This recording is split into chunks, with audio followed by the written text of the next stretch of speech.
Hi, Misha here, and last time we did the top 5 7.62 by 39 AKs to purchase in 2021, and as I promised in that video, next we'll do the top 5 5.56 AKs available in late 2021. Now in the first video I was pretty much limiting myself to rifles, carbines, and guns that were currently on the market. Well, this time I had to be a little more flexible because while 223 5.56 AKs have gained a lot of popularity, they haven't quite reached the number of 5 on the market currently, although we've had many in the past. But at any rate, we'll compare and contrast, and this really is something people are growing into enjoy, myself included. In the beginning, a lot of us kind of sneered at 5.56 AKs, and that's because a lot of them were commercial grade guns.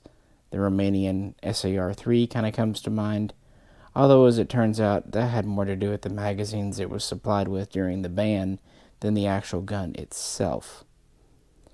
But yeah, 5.56 AKs have often been second tier to some extent. But now they're growing into their own, not just on the American civilian market, but also military use. So, starting from the top, we have 2 offerings from Arsenal. The SLR106, this is my CR, but it can stand in for F, FR, U, R as well. And the SAM5. Now the milled SAM5 is new. Released, it came out just about a year ago as an import. The 106, on the other hand, is discontinued, but you still run across them quite frequently, so I went ahead and included it because I did want to talk about stamped versus milled and the differences in the 2 arsenals. But yeah, you can definitely find both, although these might be used. Moving down, we finally got our Zastava out of Serbia M90PS. The M90 has been available before, but it was the NP version that took AR mags. Finally, we get one that takes the original M90, M95, M21 mags, which is nice. We've done a video or 2 on this already. I don't have one here to show you, but of course there's also the M85, which is the pistol version. This has an 18-inch barrel. The pistol would have a 10-inch. Otherwise, they're quite similar. This is actually the newest one to the market. And then, of course, we move to the Polish guns. This year, we finally got our mini Beryl. And we got a full-size Beryl again. This is, of course, my Archer.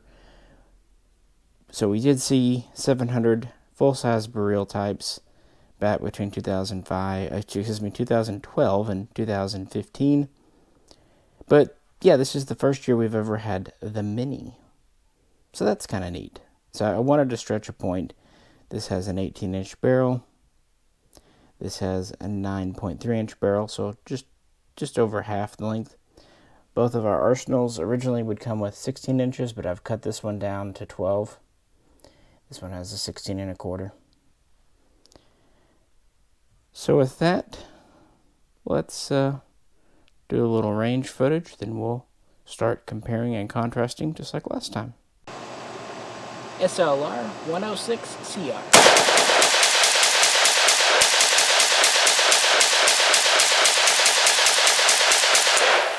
little more recoil, but not bad. Polish Archer.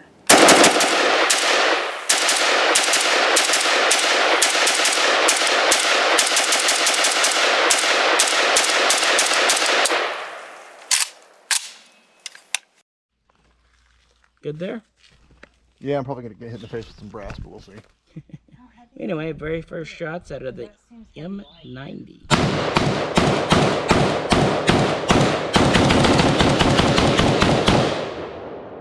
And held open on the last round. Because that seems heavy light. We're going to do the 2 arsenals kind of together because they are so closely related. And Arsenal was one of the first companies to offer a truly high quality 5.56 AK in America. The earliest ones they brought over were very similar to this one, known as the SM-5, but they were assembled in America using Bulgarian parts, and those first appeared around 2002-2003 during the ban. And this is because in Bulgaria, after they quickly dumped 545 in the 90s, they replaced it with 556 NATO. So they offered their military gun, the basic model being the AR M1, in both 7.62x39 and 556. So it was only naturally they made a semi-auto for here. That said, the SAM-5 here is the first true import from Bulgaria. Like I said, the earlier ones were assembled here from Bulgarian parts. So it is new as of October, November of 2020, and a fresh batch came in 2021. Now the SLR106 series, this came about, was announced in 2006, and it was meant to be an economy measure. The price on milled assembled guns was getting higher and higher. Arsenal wanted to introduce, a high quality gun that was still a little more affordable and with some more interesting features. And the big difference, they went from a milled receiver to a stamped. And this is a 1.0 stamped receiver. Interestingly, it does not have full XY stampings. It does have for the active pins, but not up here. A milled would not have those, of course. And originally it would come with a rib top cover, but I put a smooth one on. It does have the proper shorter range rear sight. And that kind of gets us to the barrel. They, from the very beginning, offered 3 different barrel lengths. The 106F FR had the 16.25 inch barrel, so it was AK74 profile with 24mm threads. The 106 CR had the combination front sight gas block with still full length gas system. This is analogous to the AK102, 104, 105. Of course, you can cut them down. And the 106U, 106UR, well, it came in 2 forms. A carbine initially, which had a 16-inch barrel that you could cut down into crank length. And later, a pistol came about with the proper 8.25-inch barrel. All having stamped receivers and all having the left side folding buttstock. That was actually the big selling point when these came out. This is the first time we really saw this type of stock on a factory-built gun. Even though it looks like an AK100 series stock, though, it uses the original 4.5mm pin, not the updated 5.5mm that Russia uses. But it does have the plate here for the folding stock over the pistol grip. In both of these, except standard double stack mags. So, very similar, except for the receiver types. And again, you can get the 106 with the 16-inch barrel. These come in with the 14mm threads. These have the 24. So let's show some range footage. The only thing is, as you know from last year, the range footage we had for this one got lost when a SD card crashed. So instead, I'll sub it with the SA RPK5, another milled 556, just so you can see something. Who doesn't like RPKs? SA RPK.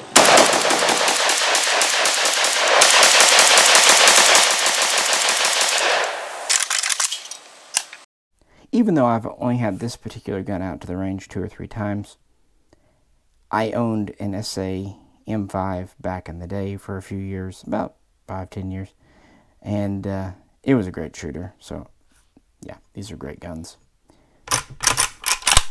Typical Bulgarian smoothness.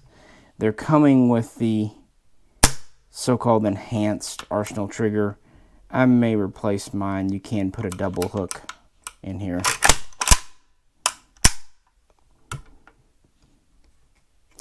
Probably not as nice of a finish on these as you would find on the original SA M5s, but they They're true imports, military grade. This is a hot die forged receiver, chrome line, coal hammer forged barrel with the 1-in-7 twist rate, bayonet lug. Of course, the original ones, the 61s, came in with just a muzzle nut. The 62s, the most recent batch, came in with this shark gill brake. This is very much like their standard basic AR M1 model. And it has all the qualities of a milled receiver, many things I talked about in the previous video. So what about the 106? SLR106CR.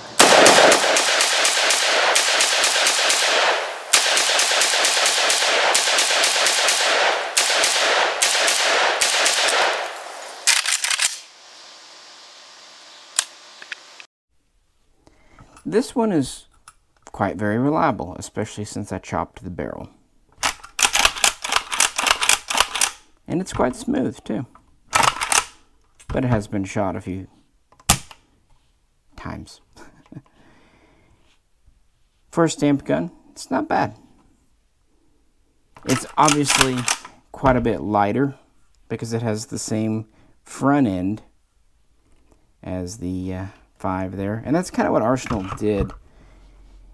These SLRs are essentially commercial grade guns. For their militaries, if you look on their website, they pretty much show milled receivers. That's their thing.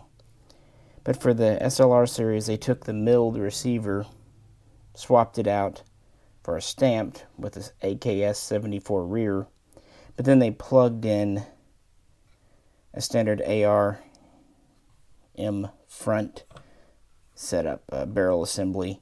That's why if you look in these, you can actually identify some milled style parts. I will say this does have the lightning cut bolt carrier, but they're a bit of a mix between stamped and milled. Keep in mind, Bulgarian never made an AKM, but they did make the AK74, and that's what these are based off of, the AK74, the AKS74, not the AK74M or the AK101 out of Russia. So the SAM5s are very reliable. The only ding you can say is they do feel a little overgassed, but then again, all AKs are overgassed to an extent. So might want to put a different recoil spring in them. And your mileage may vary depending on the ammo you use, or even the batch your gun's from. With the 106s, they have a bit of a mixed bag reputation. And while some of it is deserved, as usual, the internet kind of blows it out of proportion. Now, there are claims that some serial ranges are good and some serial ranges are bad. That's bunk, because these come in as sporter guns, and they're fine. They are not converted, even shipped over in chronological order for serial numbers. The problems are when they convert them in the US to take double stack mags. So you could have a gun that was imported in 2009 that was converted earlier that has problems, or a gun that was originally imported as a sporter in, say, 2007 that was converted very late that is fine because it was converted later on. You just, it's one of those things. The good news is, even if it has some problems, they're repairable. It's not like the trunnion's bad, the barrel, the receiver are bad. It's just either the mag catch or the trigger guard needs swapping out, or the bullet guide needs kind of working on. Really, it's the catch here that needs tinkering with sometimes because of the height that the magazine's set at. And that also has to do with kind of the generations of Arsenal mags that you use. So, yeah, there's a little bit of that. But, and there's the odd thing. I've heard of one or two of these going kaboom, but yeah, that happens with any gun. But I will say this is more of a commercial grade gun than the milled up here. But it is also lighter, and in the past, less expensive. Now, Arsenal has said these are out of production. Take that for what you will. But they did import these for many years, and they were kind of slow sellers. So even though they're not currently available on the new market, you can pretty easily find one of the variants if you really look for it. So with that, let's move on.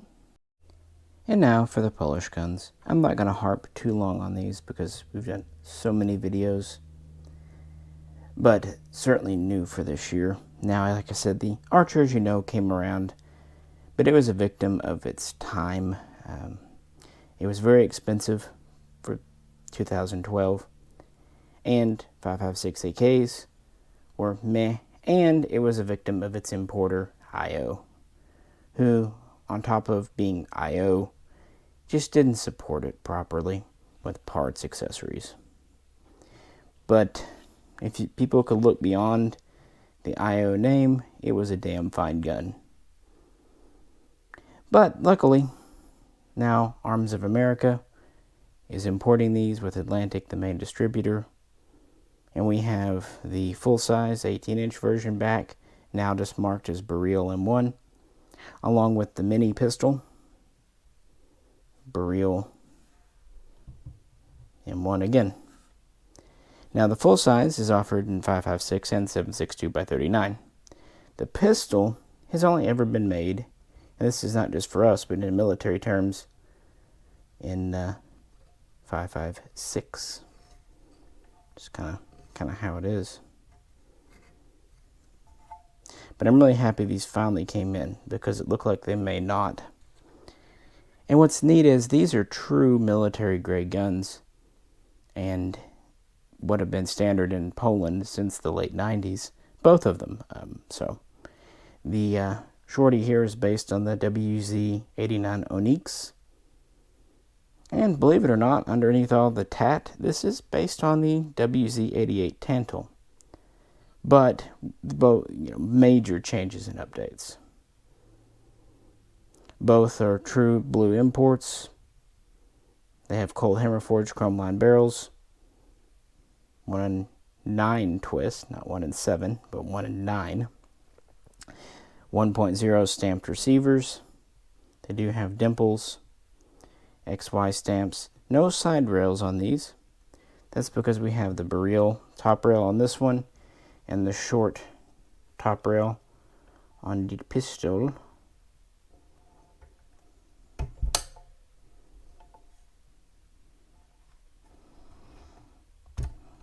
Folding reverse sight there. And of course it has the bar in the back because it comes in as a pistol. At any rate, let's show some range footage, talk about them.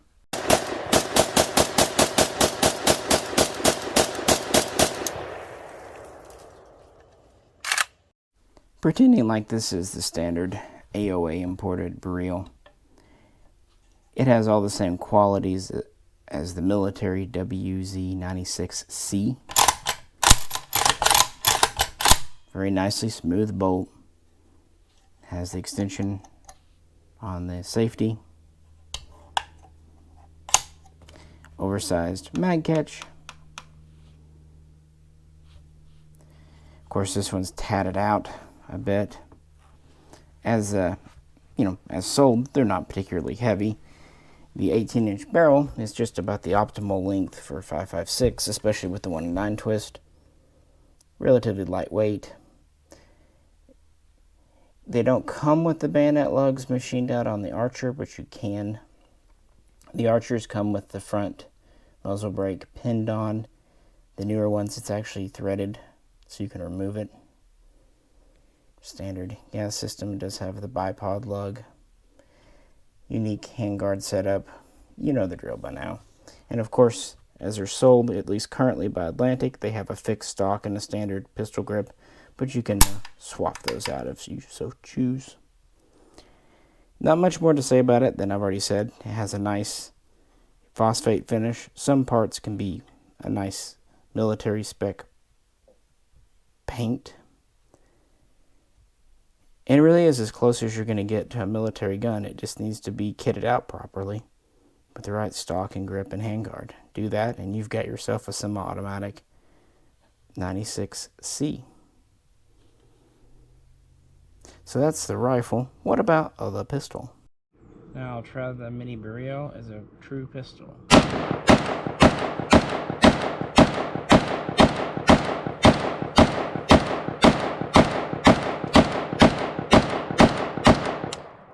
say, thanks to the muzzle device and this ergonomic grip, as far as shooting as a true pistol, I've shot a lot worse. Yep. What you saw were mine and Jay's being fired. That was from the early batch that came in back in the winter. This is a current batch one. So it is brand new. Still a little stiff, but that's okay. They wear in quite well. Has a terribly short gas system. Pretty cool. Has the original trigger, original finish. It does have the spring-loaded automatic release on the back. I think the way they handled the barrel was brilliant on these. This pin is just fixed. It doesn't spring load. That keeps the muzzle device on. But if you just drive out this pin here, pull it out, this can unscrew, and you have the 24mm threads underneath. Early on, some people thought the extension of the barrel was something they did for us, but no, that was actually done to stabilize this for launching riffle grenades. And these are the original handguards, or at least early style. Vented upper, polymer lower. The more fancy quad rails will fit, of course. And this Picatinny rail is an option for military guns. Some people will point out that other versions will be more like the full size with the cutouts for the removable POPC rail system. But this is authentic. It wasn't just done for the US market. Has the same extended shelf safety and mag catch. And flipping it over,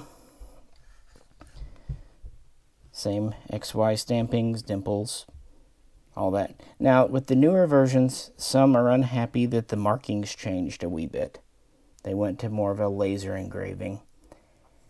That's just how it is. It's just modernity.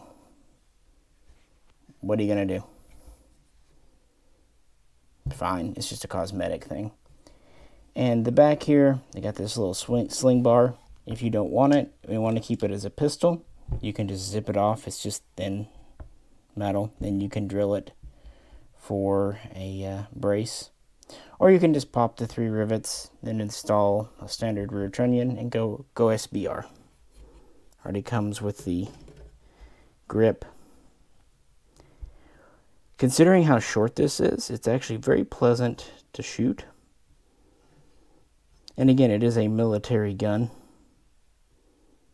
It's quite light and compact, but it is of nominal utility. The rifle here is pretty well purposed. In fact, these are very accurate. For the size, this is also accurate, but of course any shorty has compromises. So it's just up to you if you want it. And this certainly does have more of a collector's appeal than an everyday shooter appeal. But this is a 100% Polish gun. So there's something to be said for that, since we couldn't get them all the years. And sorry, my cord's in the way. I knew something was pulling. Mic cord. Sorry about that. But the way things are going right now, who knows how much longer they're going to let them import pistols like this. Carbines, honestly, are not as much in danger because they're already imported with a lot of restrictions. Pistols are pretty wide open at the moment, which is awesome, and I'm glad these came in. And I don't really have anything negative to say about it. It's not just inherent in either needing to be a pistol for import or just being a shorty design. And again, I really like how they did the front end. That's just great. So the mini Beryl came in back in February, the full size in March. But then in May, we got the third competitor this year. The M90 came out this summer and frankly surprised me. Not that I thought it was going to be a bad gun. I was just maybe underestimating how pleasant of a shooter it was going to be.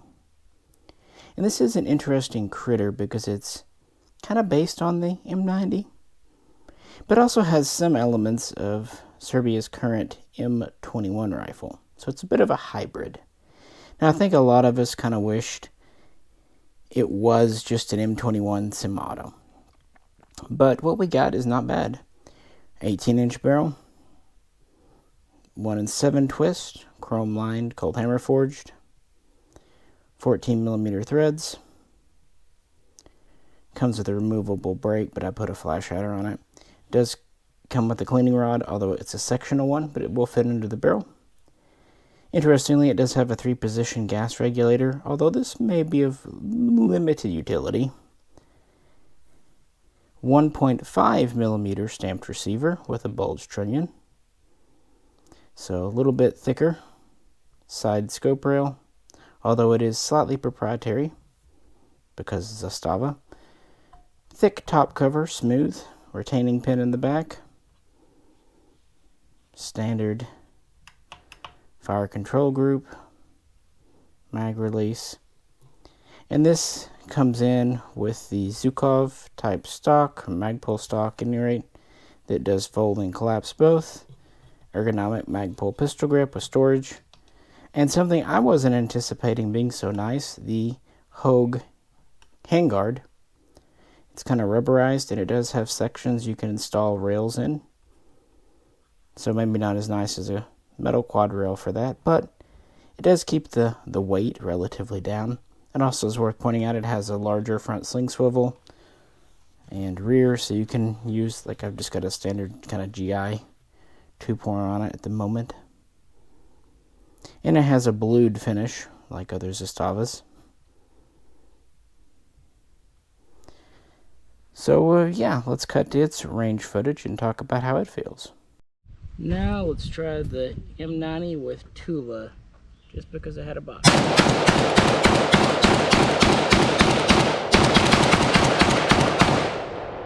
Even held open. That one's loud. And last mag with the Zastava.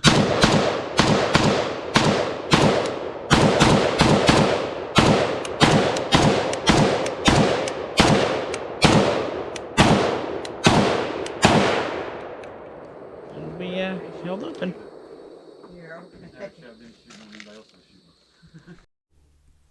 So yeah, it is actually quite smooth. Somewhere in between the stamped Arsenal. I'd say it's a little smoother than the mini Beryl. That's just because it's new and it has a phosphate finish, and this is blued with the carrier in the white, which always gives a nice smooth throw. Not as smooth as the milled Arsenal or my nicely broken in Archer, but I bet it would break in quite well. It does also have this manual bolt hold open in the back, the square type. Zastava uses that on quite a few of their guns.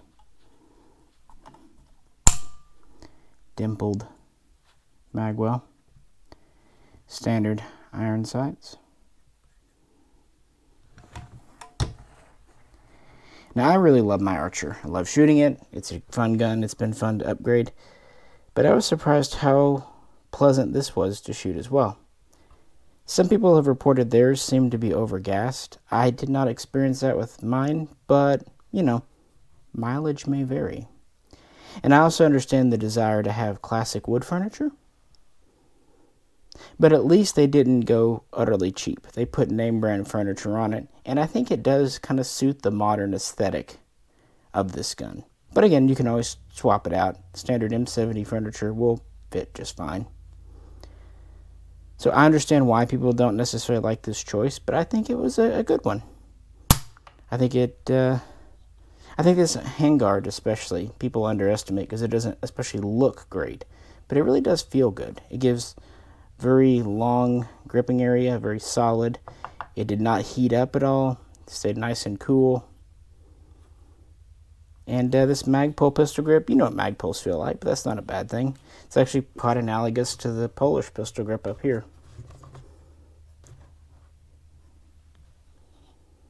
The folding stock, well, it's not bad. You know, they're maybe not the most durable in the world, but at least it does fold and adjust, which is handy.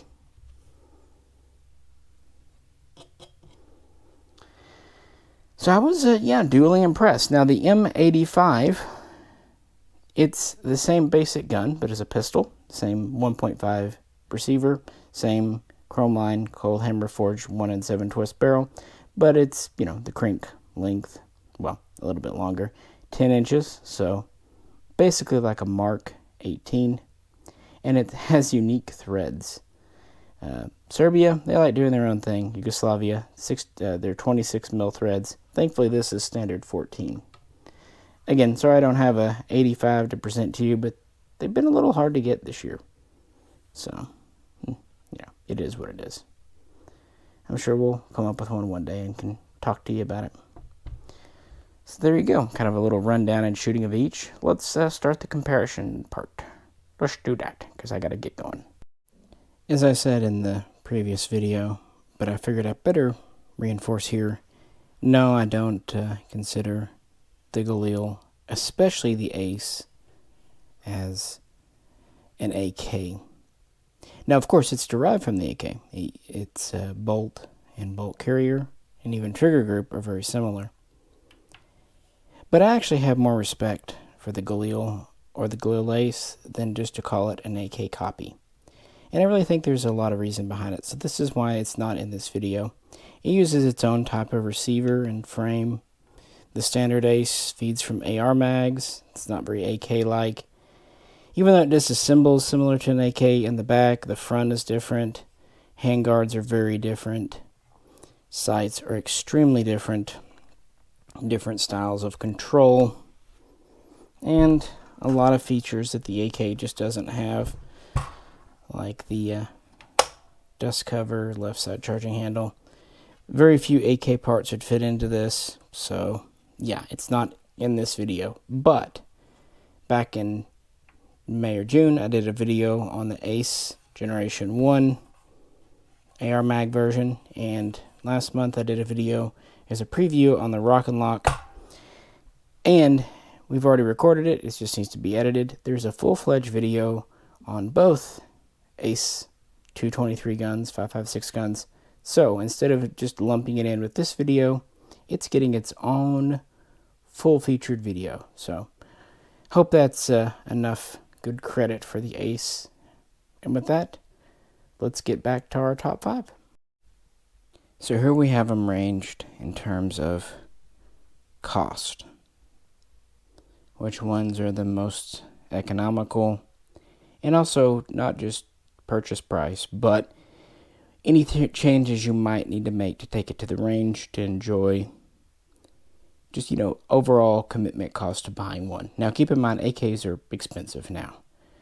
None of these are under $1,000, and I don't know that you'll ever see that. But number 5 on the cost is the SLR106. Now, again, my CR is just standing in for all 106s. I have it up here for 2 reasons. One, when these came out, the basic F models, FRs, were $800 or less, and the CRs were $1,000 or less, and the URs were $1,200 or less. I know, modernity, all that, but even the last time these were in stock at Arsenal KVAR, they were still, you know, $1,200 for the CR, about $1,000 for the F. If they were still those prices, it would be a good value. But for what people are asking now, $1,500 to $2,000, I just don't feel they're worth it.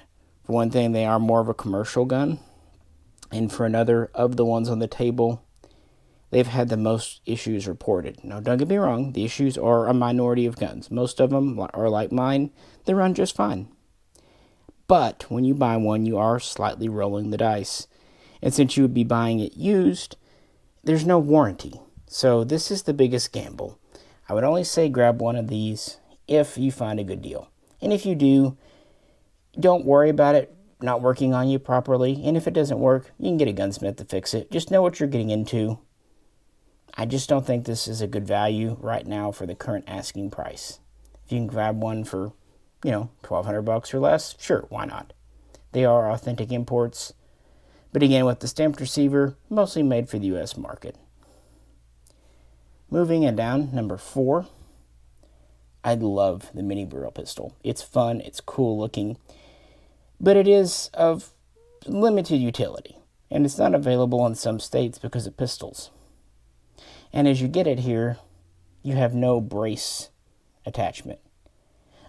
You know, where IWI did very well with that Galil Ace we looked at earlier, they included a great folding brace. If they had done that with this one, it would be much higher up on the list. But the purchase price is already, $1,400 for these. $1,350 maybe. Then you have to buy a brace adapter and brace, because as a pistol, it's not really practical. Luckily, you don't have to modify the front end. All you need is a new pin and spring, so that's cheap, under $20. And the handguards are perfectly functional. You already have an optic rail. That's nice. But you're going to be in it nearly $1,500 as a pistol, and if you SBR it, closer to $2,000 after you buy your stock and pay your stamp. As much as I love it, yeah, it's probably not the best economical choice unless you're just a Polish collector. And that's really where this one shines. If and when these get shut off from imports, they are not being imported in huge numbers. So, nab one if you want one. But as a practical shooter, we have better options. Moving on, at number 3, we have the SAM 5. This is one I wanted them to do for years, and I actually bought it for myself for my birthday, and I am not disappointed. As I said in the previous video, milled receiver guns, they hold up very well, and they do very well in the investment market, if that's your kind of thing. It also has a high-quality barrel, and this is a 1-in-7 twist, if that's kind of your bag. Although I think 1-in-9 is fine. And it does have bayonet, lug, threaded barrel, takes standard milled furniture, does have the scope rail. The only dings against it, typical Arsenal paint finish, and potentially being a little overgassed. But since it's a milled receiver, you ain't cracking it any day soon. Worst case, just put in a different recoil spring, or just shoot 55 grain, slightly lower power ammo.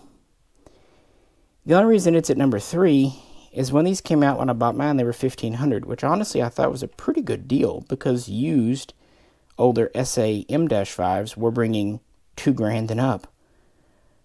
But now, in 2021, the price has jumped to about $1,800, maybe $1,850.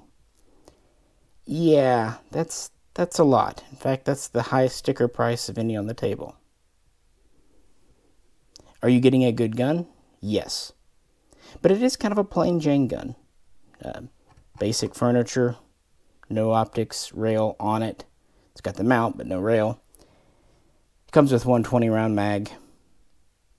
By the way, the mini Beryl comes with a 30 round mag. And back when these were coming in, they had 5 round mags, so yeah. It does have a sling and a cleaning kit though, so there's that.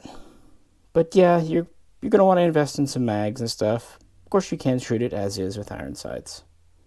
It's a good deal. I just wish the price hadn't jumped. Moving on, talking in terms of cost, we have the full-size Beryl at number 2. Goddamn, is this a good gun. At $1,500 to $1,600, it's cheaper than the Arsenal, but more expensive than the pistol. But you get the full-length barrel, you get 14mm threads. It's ready to go to take the POP rail system. The furniture it comes with by default is fine, but not in the military. Well, the handguards are, but the grip and buttstock are not. But you do need to buy the POP-C rail system, which is anywhere from $100 to $150, depending on the version you get. So that means you're investing, upwards of $1,800, about the same as the Arsenal. Of course, for the Arsenal, it needs a rail setup too, so you're kind of in the same boat. Kind of even Steven there. This comes with a 30 round mag. And it just has the military pedigree. Probably more than any of these others. The full-size WZ-96 has seen the most military service. And I do love the enhanced controls. Of course, they're on the pistol too, but they're really nice on this rifle. You don't have to worry about buying a brace or anything. And these aren't quite as in danger of being banned from import. They're still coming in very small numbers, though it's still very desirable. But you can find one at sticker price. It's a really good gun. Even though it's a stamped receiver, some people say, oh, I don't want to spend that much for it. It's still a really good gun with an extremely high quality barrel. But it's not cheap. And so for, cost benefit, that's why number one, as much as I love the Beryls and Arsenals, is probably the Zastava. Now these are new, and they're kind of half military, half civilian. So I'm going to withhold absolute final judgment, and there have been a couple of QC issues reported, but considering how many thousands are out there, the ratio is quite low. You get the threaded barrel, you get the adjustable gas system, which is something no one else has here. You get perfectly good furniture, definitely more for a shooter than a collector type furniture, but that's okay. You get the scope rail, you get a 1.5 mil stamped receiver, so thicker than the Beryls. You get a same high quality barrel. The blued finish is quite attractive, maybe not as rust resistant as other things, but yeah. And this comes with a cleaning rod, rail sections, 130 round mag, manual, so it has a little bit more kit with it than the others. And these are priced quite fairly, between $1,200 and $1,300. So they're the cheapest ones on the table. And I think for that, it's probably a good introduction to a 5.56 223 Kalashnikov, at least in terms of economics. But we also need to talk about magazines. That's much more of an issue here than with the 7.62x39 guns. We did not really need to do a mag compatibility section in the 7.62x39 video because with a few exceptions, it's compatible across the board. However, 5.56 223, there are several patterns of magazine, although they have started to kind of come together in more recent years.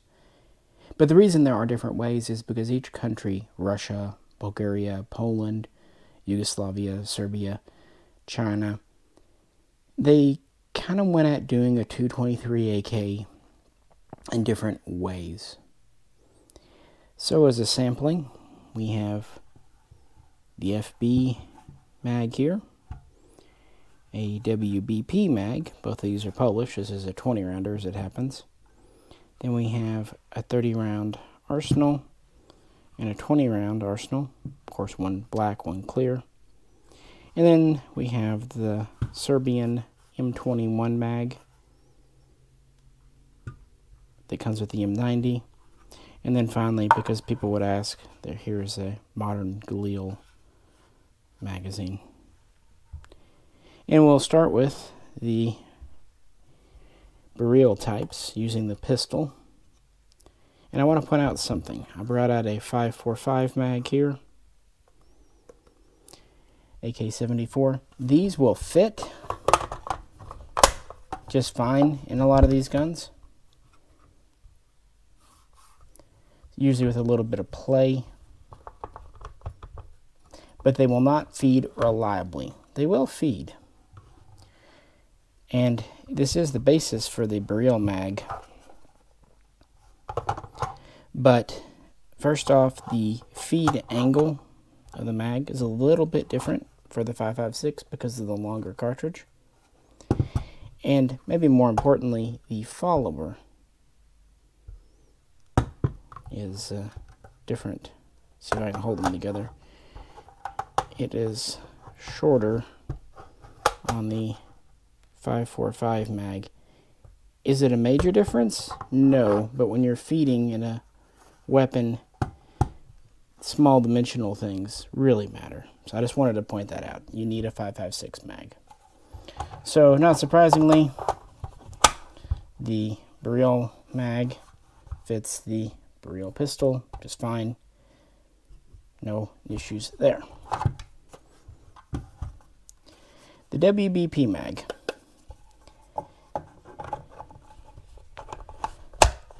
It does fit. It's a little bit tighter because this one's brand new, but it will wear in just fine. They do fit nice and tight.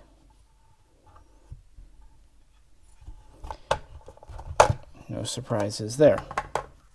Now moving on to the Arsenal mag, it gets a little more interesting. This is a new mag and a new gun, so it doesn't really want to go. However, I've used these in Beryls before, and I know they will work. So typically you either need a worn magazine. So there we go. Still not quite latched in, but it goes to show you with a little bit of wear, they'll fit in the gun. But, you know, a little bit of sanding and they'll go. And the feed fine. Now when you get to the 20 round mag, it's a little more iffy.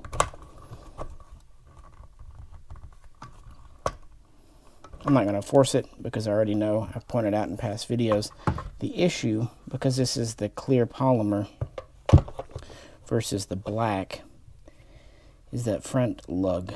Notice the shape on this versus this, much larger.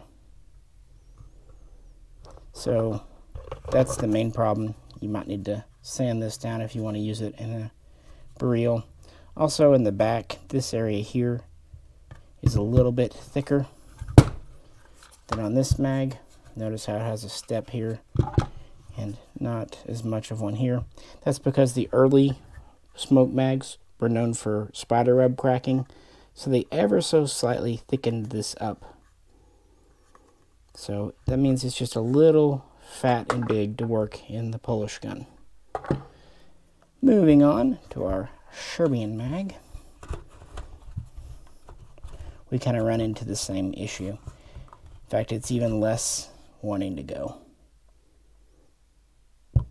Now, I will say that the Beryl carbines have a slightly more open magwell because they're cut out here in the USA, so when Atlantic does that, they tend to make it a little more generous, so you might have better luck with a rifle. And then finally, modern Galil mag. There's no chance. This is a totally different spec.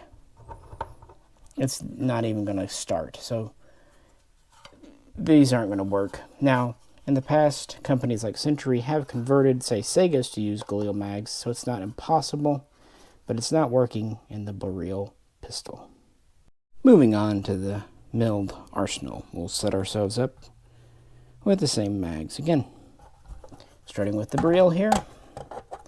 Not surprisingly, this locks in easy peasy because this is meant for the thicker Arsenal mags anyway. And we have test fired with these and they work fine, so no problems there.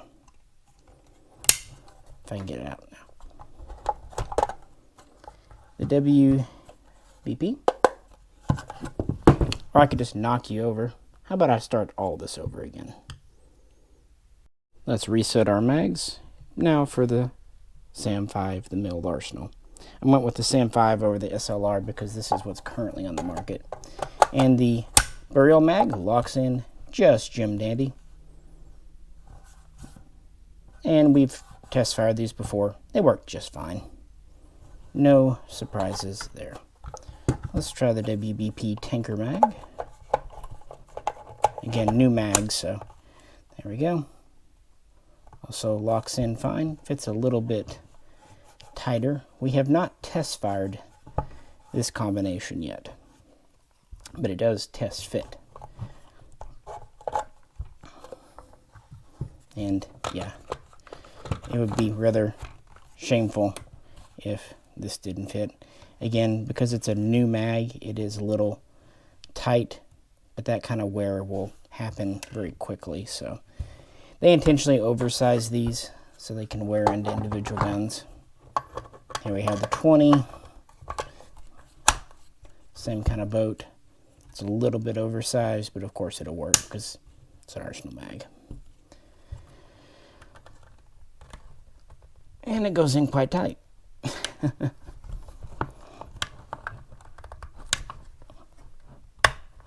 Doing great.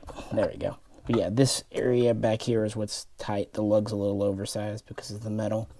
It'll craft in. Alright. Now for the Serbian mag. It seems to fit, but it's got the mag catch pretty far forward, and it kind of went in soft, if that makes sense. No click. Okay, then much better. Just a little more force. So the Serbian mag is also fitting just fine. Don't know how it would work. There's also a metal version of this mag, but typically the polymers are a little thicker, so if they fit, metals will. And we'll end with the Galil mag. Again, totally different geometry. Not going in without major mods. So no go on the Galil mag for the Arsenal. And one more time with the Zastava. And this M90 can also stand in for the M85. Polish Beryl. Fits fine. Actually, not even any play. And we have test fired these before. Worked just fine. This one's a little tight because it's, of course it is. I guess my thumb is getting tired. There we go. Let's try the WBP. Actually, I haven't tried this before.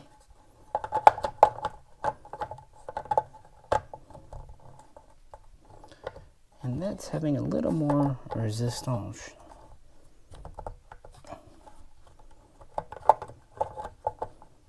Yeah. I'm assuming since it's so close to the FB, it could be made to fit, but I don't feel like having a... There we go. It's like a little hump. Okay, that clicked in actually quite nice. That was odd. Again, we haven't test fired these. See how it comes out. Yeah, there's just kind of a little hooky area there. I think it's because this has a larger front lug than the FB slightly. Oh well. So that goes in, and once it goes, it's fine, but it has a little hump there. As for the Arsenal mag and the Zastava, it goes in a little tight on the lock, but it will. And again, it'll wear in just fine. Fits good and tight.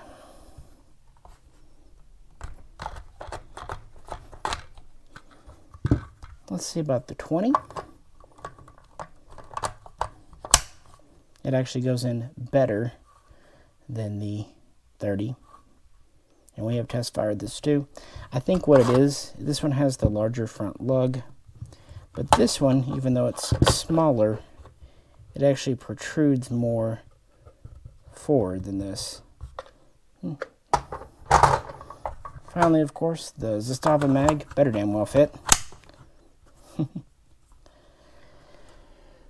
it actually fits looser than the others, and I think that's because Zastava USA, when they machined out the mag well, intentionally made this a little larger so different mags will work. And for shits and giggles, the Galil. Again, no go. What it is with the Galil, it's not the back, it'll fit in, if you see, on these guns. It's the front. This area up here is just thicker overall. Not letting you cram it in. So there's our little non-scientific mag test. Again, sample size of 1. So, yeah. It seems like the Polish pattern pretty much fits everything. The Bulgarian 30s are pretty good, although they might fit tight. The 20s may require some work. It may not be your best bet for certain guns. The Zastavas are a little more finicky because of their being thicker. And not a single gun available seems to take the Galil mag, aside from, of course, the Galil itself. And price-wise, the FBs are $35 right now when you find them. The WBPs are $20-25, a little cheaper. The 30-round Arsenals are going to be our most expensive. These are as much as $50, $45 on a deal. The 20-rounders are cheaper at about $35. The Zastavas are about 25 to 30. And the Galils are about the same, 25 to 30. But again, not really useful for what we're doing today. So yeah, my real bet would be the Polish. They're a good value. The WBP seem to be quite good for range mags. But the Arsenal 30s, the black ones, these are really good proven magazines too. So it's up to you. With that, let's get back to the guns. So we're going to try the M90 with an Arsenal 20 round waffle. 10 rounds.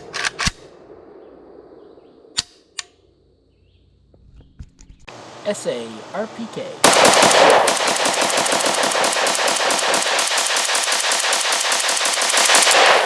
Look at how little these sprinkles. Thought I would end the shooting day with one more mag through the mini Beryl. You know, for a pistol, it doesn't do that up flip. Very straight back. A lot of muzzle blast too. Yeah, I think it's redirecting the energy kind of out. Yeah. So the magazine situation, yeah, it's a lot better than it used to be, and more affordable. And these are pretty cross-compatible with some exceptions. You know, just kind of look into whichever one you pick, the mags it works best with, and buy those, because price-wise, they're pretty similar, with, of course, Arsenal's being the most expensive. But money is far from everything with guns. As I tell customers, long after the credit card bill's paid off, you have the gun to enjoy. And I can tell you this firsthand. I've picked up several guns that seemed way too expensive, paid them off, and I'm enjoying them years later, and, you know, it's alright. So, this final lineup is looking at everything. Shootability, ergonomics, features, collectability, just, you know, how I would recommend them, assuming cost is not a factor, or at least not a major factor. Let's say someone has, you know, money. Number 5, again, is going to be the 106, the SLR. For all the reasons we've mentioned. Also because you just don't know what you're getting now. And they're overpriced right now. I just don't feel like, considering the prices on everything else, any of these are worth it. Now, if you bought one back in the day, great, awesome. As far as collectability, they will be collectible, but Arsenal imported, I believe the technical term is, a metric shit ton of these. And again, they were very slow movers. That's why they were discontinued. So they're out there in very large numbers. Right now they might be a little high, but I actually think the market will come down on them. So for everything we've said, even though this is a fun shooter, it's really the only one I've had jam, even if it was only a couple of times. It has done it over the years. And the rest of these are just so much better, frankly. So it's not that this is bad, it's just that its competition is really steep. Kind of the same goes for the mini Beryl pistol. Quality rise, these are great. And short gas system guns are known to be finicky, and it's amazing that this thing cycles as much different ammunition as it does.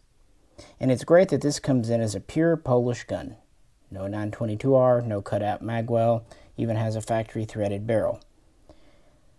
But like I said, the work needed and whatnot. Plus, collectors still keep complaining about the new style of markings. Unfortunately, it was only the first batch that had the markings that were painted or, you know, phosphated over. The newer ones are engraved after finishing, or I should say etched, really. And so that's what you get. Plus, some people still don't like the pick rail.